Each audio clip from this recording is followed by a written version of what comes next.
Ako, hindi ako magdadalawang isip. Papatayin ko talaga. Kung sino man yung anak ng kwagong yan na humalay sa anak ko.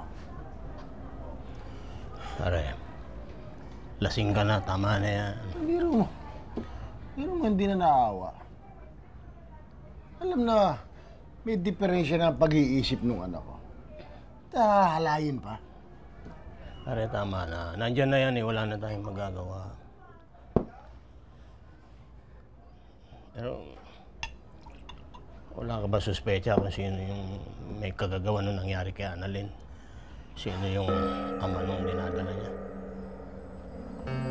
Pero lang, pinagtataka ko eh. Tuwing kakausapin ko si Annalyn, takot na takot yung anak ko eh. Ayaw magsalita. Kaya tanong ko kung sinong humalay sa kanya, ayaw magsalita. Ganun ba? Alam mo pare, kung alam ko lang kung sinong may kagagawa niya. Pero kaya mo, tutulungan kita. Malalaman natin kung sinong gumawa niya sa anak mo. Tutulungan kita pare, pangako ko sa'yo. Salamat pare.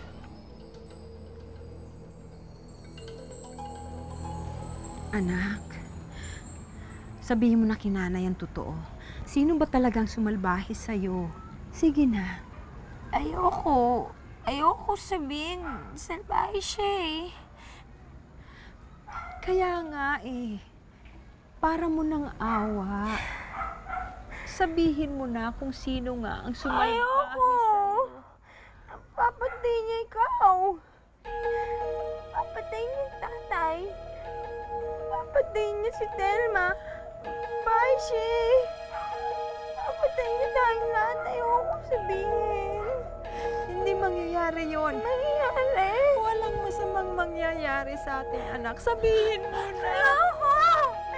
Labis na nasaktan si Concha dahil dama nito ang sakit at takot na dinadala ng anak na si Annalyn. Maging si Telma ay labis na nabahala. Papatayin ka ng nanay na papatayin ko.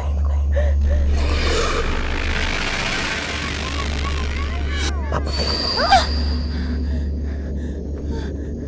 Ate, bakit? Ano nangyayari? Salbahe. Salbahe. Salbahe na lalaki. Sinong salbahe? Ate, sabihin mo sa akin, sinong salbahe? Salbahe yung lalaki. Ito, may bibigay ako para hindi na makipag-away, ha? Ayaw. Salbahe. Ate, makinig ka sa akin. Huwag kang matakot. Salbahe. Papatay niya tayo. Papatay niya tayo eh. Si nanay. Ate, hindi na magagawa yun. Hindi na tayo mapapatay. Ate, makinig ka. Si Mang Aristan bang sinasabi mo salbahe?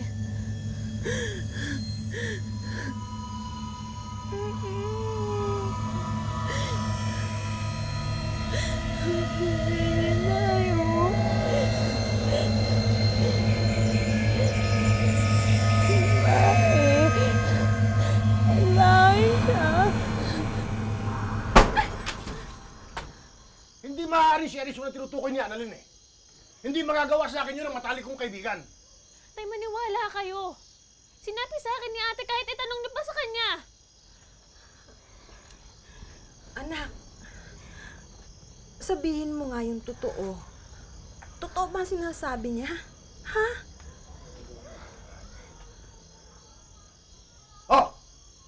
Nakita mo na! Hindi makasagot! Hindi magagawa ni paring Ariston yun eh. Magsabi ka nga ng totoo, Telma. Sigurado ka ba sa sinasabi mo? Kilala mo ba yung taong tinutukoy mo? Iginagalang siya dito. Ang dami niyang natulungan tao dahil sa panggagamot niya. Hindi natin siya pwedeng basta-basta na lang pagbintangan ng ganun-ganun. Magtapat ka nga sa akin, Telma. Ganun ba talaga ang kaingit mo sa kapatid mo? Para gumawa ka ng malaking gulo? Tay, Nandisgrasya na nga yung kapatid mo eh. Dapat doon pa lang matuwa ka na. Hindi yung lalo mo siyang nilalagay sa malaking kahihiyan. sakit na naman magsalita.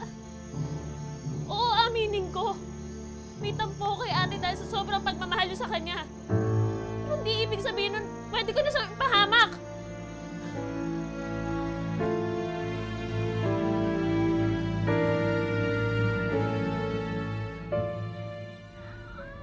Anak naman eh, kailangan magsabi ka ng totoo para maparusahan natin yung sumalbahe sa'yo. Salbahe? Oo.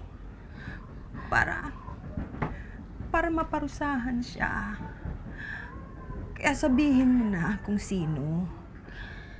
Alam ko natatakot ka. Alam ko tinatakot ka niya. Pero anak, andito naman kami ng tatay mo eh.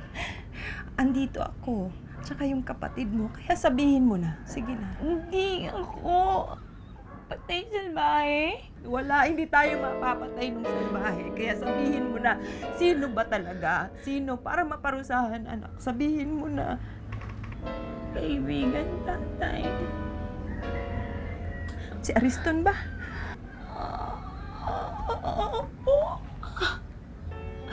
Opo, sir. Ariston.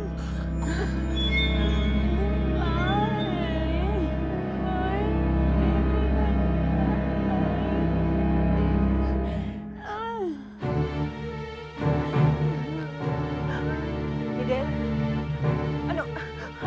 Miguel! Saan ka pupunta? Miguel, wag! Ano? Sasaktan ng tatay mo, Miguel!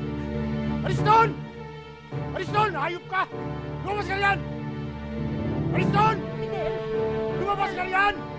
Miguel, tama na! Hindi malulutas ang problema sa ganito. Tama na. Ariston! Ano bang problema mo? Nakakaya ka! Michelle, hindi ko ang kailangan mo ha! Palabasin mo ang asawa mo! Pinagsamantalahan ang anak ko! Ang tapang mo? Eh bakit hindi ikaw sumugod sa loob ng bahay namin? Bakit namang hinahanap mo? Bakit ganun? Ay! Miguel, wag! Ariston!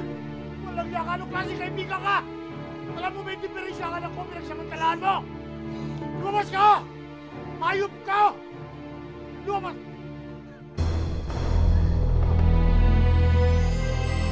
Hayop! Hayop!